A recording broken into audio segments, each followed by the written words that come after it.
Bapak, Ibu, saudara-saudari, adik-adik kaum muda yang terkasih, kembali pada hari ini saya mengajak Anda semua untuk mendengarkan firman Tuhan yang tentunya akan meneguhkan iman kita masing-masing dalam mengikuti Dia. Maka mari kita siapkan hati kita untuk mendengarkan firman-Nya. Tuhan sertamu dan sertamu juga. Inilah Injil Yesus Kristus menurut Santo Yohanes. Dimuliakanlah Tuhan.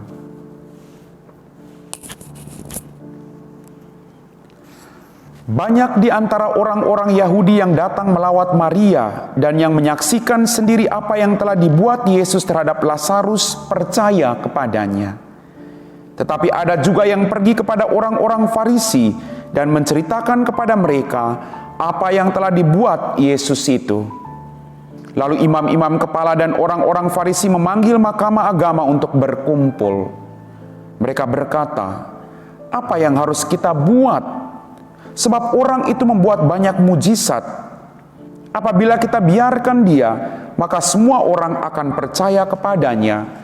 Lalu orang-orang Roma akan datang dan merampas tempat suci kita serta bangsa kita." Tapi seorang di antara mereka, yaitu Kayafas, imam besar pada tahun itu, berkata kepada mereka, "Kamu tidak tahu apa-apa. Kamu tidak insaf bahwa lebih berguna bagimu jika satu orang mati untuk bangsa kita daripada seluruh bangsa kita ini binasa." Hal ini dikatakan Kayafas bukan dari dirinya sendiri, tetapi sebagai imam besar pada tahun itu, ia bernubuat bahwa Yesus akan mati untuk seluruh bangsa, bukan untuk bangsa itu saja, tetapi juga untuk mengumpulkan dan mempersatukan anak-anak Allah yang tercerai-berai. Mulai dari hari itu, mereka sepakat untuk membunuh Dia. Karena itu Yesus tidak tampil lagi di muka umum di tengah orang-orang Yahudi. Ia berangkat dari situ ke daerah dekat padang gurun, ke sebuah kota yang bernama Efraim. Di situ ia tinggal bersama murid-muridnya. Waktu itu hari raya Paskah orang Yahudi sudah dekat, dan banyak orang dari negeri itu berangkat ke Yerusalem untuk menyucikan diri sebelum Paskah itu. Mereka mencari Yesus, dan sambil berdiri di dalam bait Allah, mereka berkata seorang kepada yang lain, "Bagaimana pendapatmu? Akan datang jugakah ia ke pesta?" Demikianlah Injil Tuhan. Bapak, Ibu, saudara-saudari, adik-adik kaum muda yang terkasih, Shalom. Apa kabar hari ini? Semoga kasih karunia Tuhan senantiasa menyertai hidup kita. Apapun situasi hidupmu hari ini, saya mengajak Anda semua untuk terus bersyukur karena Tuhan kita senantiasa menyertai kita apapun situasi hidup kita. Dalam bacaan Injil Yohanes pada hari ini, kita mendengar bahwa Allah benar-benar telah datang melawat umat-Nya. Allah datang untuk tinggal bersama-sama dengan kita. Namun kadang tindakan mulia ini ditentang oleh orang-orang yang sudah mapan. Dalam bacaan tadi, orang-orang Farisi menolak keberadaan Yesus.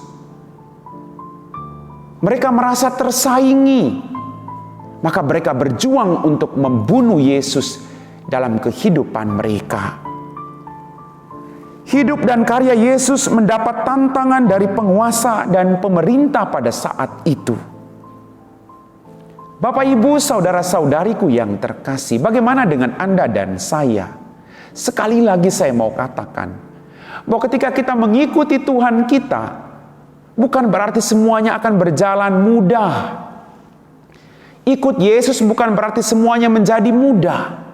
Tetapi selalu ada tantangan demi tantangan yang akhirnya membuat kita menjadi pribadi-pribadi yang semakin mampu untuk bertahan dalam situasi apapun. Setiap tantangan memberi pelajaran baru bagi hidup kita. Maka jangan pernah berhenti ketika kita berhadapan dengan penolakan demi penolakan dalam kehidupan kita.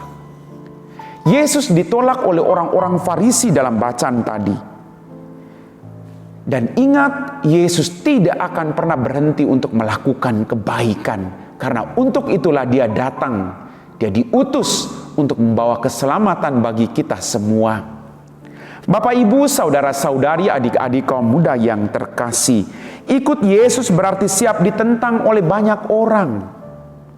Apakah harus demikian? Ikut Yesus berarti kita berani mengambil sikap untuk memikul salib bersama-sama dengan Dia. Apapun tantangannya, percayalah, Dia selalu menyertai Anda dan saya. Akan selalu banyak tantangan. Tapi jangan pernah berhenti karena tantangan demi tantangan yang ada dalam kehidupanmu untuk terus melakukan apa yang diperintahkan Tuhan kepadamu. Bapak, Ibu, saudara-saudari, adik-adik kaum muda yang terkasih, Tuhan datang membawa keselamatan bagi Anda dan saya. Dan Dia ditentang, orang berjuang untuk membunuh Dia. Tapi sekali lagi yang harus kita ingat bersama, Dia tidak pernah berhenti untuk terus berbuat baik dan mengatakan kebenaran yang datang dari Bapa di surga. Maka kita juga sebagai pengikut Kristus, sekalipun ada banyak tantangan, sekalipun banyak orang yang tidak menyukai kita, teruslah melakukan perbuatan-perbuatan baik yang mendatangkan keselamatan tidak hanya dirimu, tapi bagi orang-orang yang sangat membutuhkan yang ada di sekitar engkau. Tantangan selalu ada, tapi jangan sampai tantangan demi tantangan yang ada membuat kita berhenti untuk berbuat kasih dalam kehidupan kita. Kita belum sampai mati. Tuhan kita rela wafat di kayu salib untuk membawa keselamatan bagi Anda dan saya.